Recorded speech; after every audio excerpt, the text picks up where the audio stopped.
memang tontonan sangat sustain, kekal, di mana kelihatan minat yang sangat tinggi di kalangan tuan-tuan untuk kembali berkongsi hal-hal bersifat kerjaya, motivasi diri. Apa itu dipanggil sebagai memahami dunia yang complicated secara kolektif. Kalau kita faham dunia yang sukar, pekerjaan yang sukar tapi tidak secara kolektif, iaitu menyeluruh, maka kita akan menjadi orang yang membentuk cara fikir kita, apa yang dipanggil sebagai bertakah-takah, menjadikan kefahaman kita tentang pekerjaan, tentang upayaan diri. Itu yang kita kata tadi. Dulu saya selalu bergurau dengan John Bear. Kita ni datang daripada lelaki dengan 300 pekerjaan. Jadi malam tu ada kawan-kawan pemuda di AP datang. Jadi dia bercerita, dia orang bertanya lah anak-anak muda ni. Kami menyebut sebenarnya generasi orang-orang Melayu pada tahun 80-an, ketika belum ada istilah pendatang asing. Mana semua kerja yang sekarang ni tuan-tuan lihat dilakukan oleh pendatang asing, itulah dilakukan oleh orang Melayu. Sama ada mereka bermigrasi daripada daerah-daerah pedalaman di negeri menuju ke pusat bandar, ataupun mereka berhijrah dari negeri menuju ke Kuala Lumpur.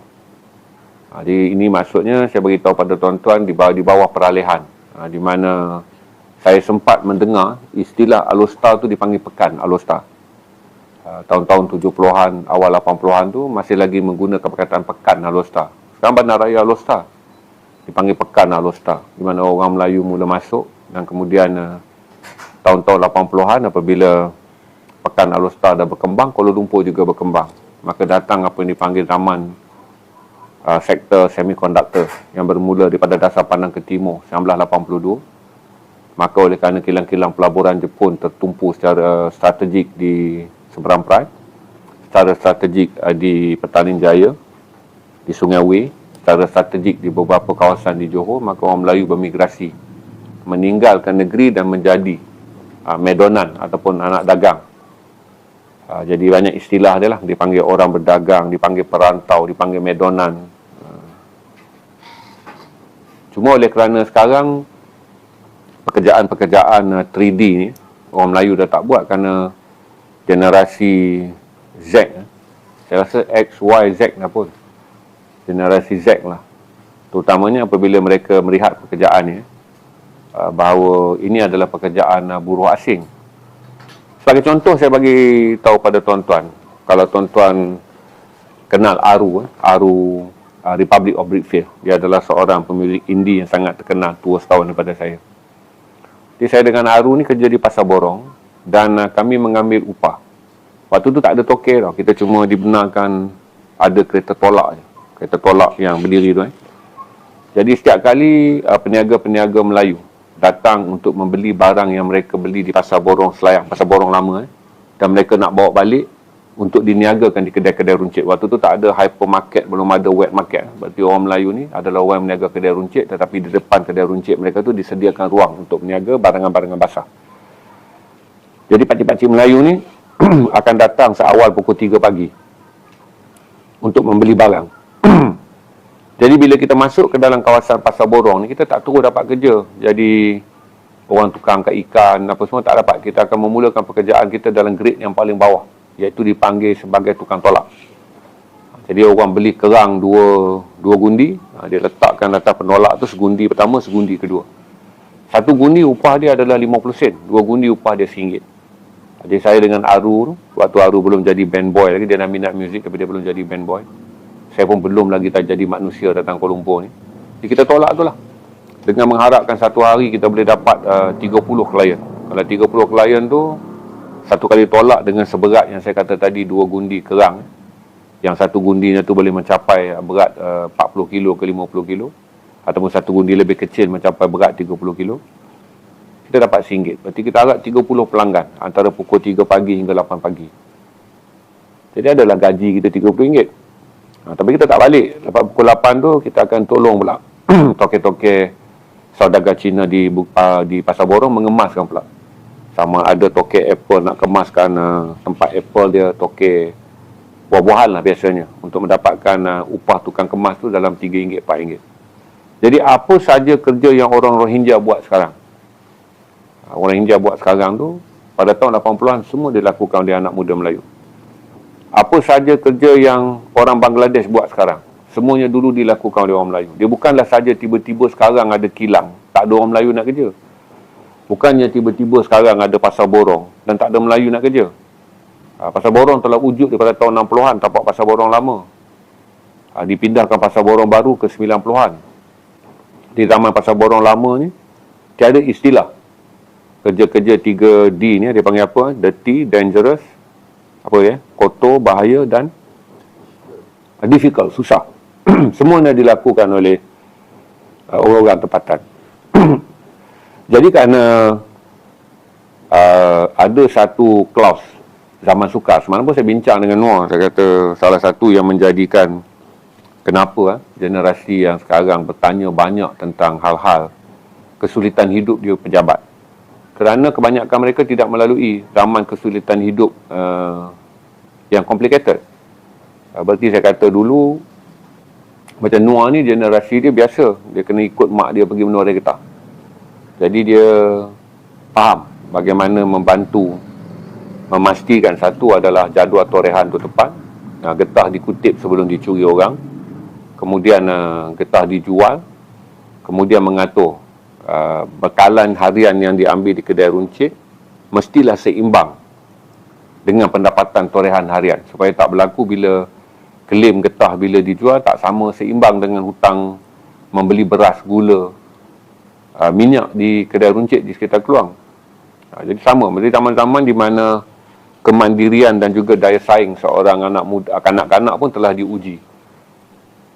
Jadi bila kita keluar, kita telah dilatih dari peringkat keluarga pun untuk bersaing dalam apa yang kita panggil bahawa kau boleh upayaan kita mengurus saingan hidup. Yang kemudian saya fikir bila datang generasi anak saya cakap dekat Noor, anak saya Syair ni, kita panggil unlearn story.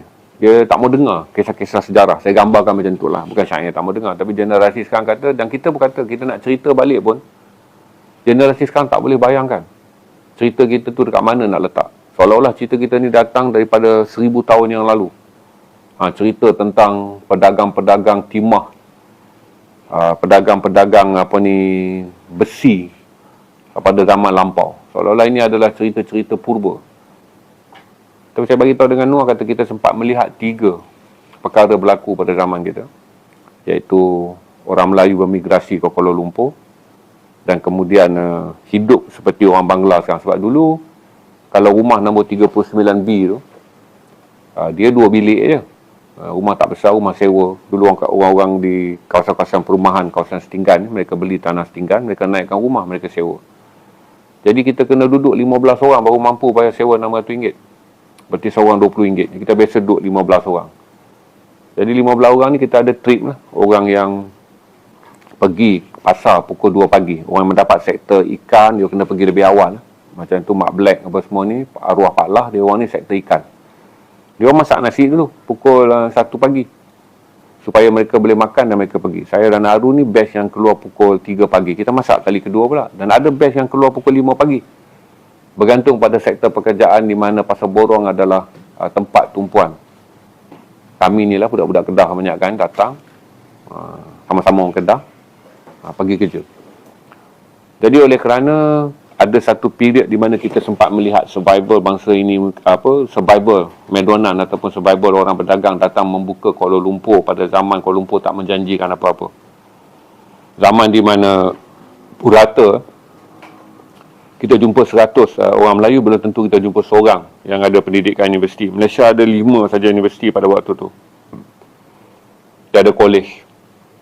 Dan universiti biasanya dimiliki ataupun 80% daripada mereka yang masuk universiti adalah yang datang daripada sekolah-sekolah berasrama penuh. Jadi kita yang belajar sekolah menengah ni, kalau ada 2 kawan, 3 kawan kita dapat masuk ke ITM, waktu tu belum UiTM. ITM pun dah dikira sebagai satu kejayaan luar biasa. Oleh kerana kita sempat dapat melihat zaman tu, kita taklah rasa begitu ralat untuk macam saya kata dekat Noor dulu kan, masa kita muda Noor, dia ada pilihan untuk orang Melayu ni, untuk anak muda, orang muda miskin meraihkan kehidupan Kuala Lumpur, dan anak orang kaya Melayu meraihkan Kuala Lumpur. Dan kita tak ada masalah.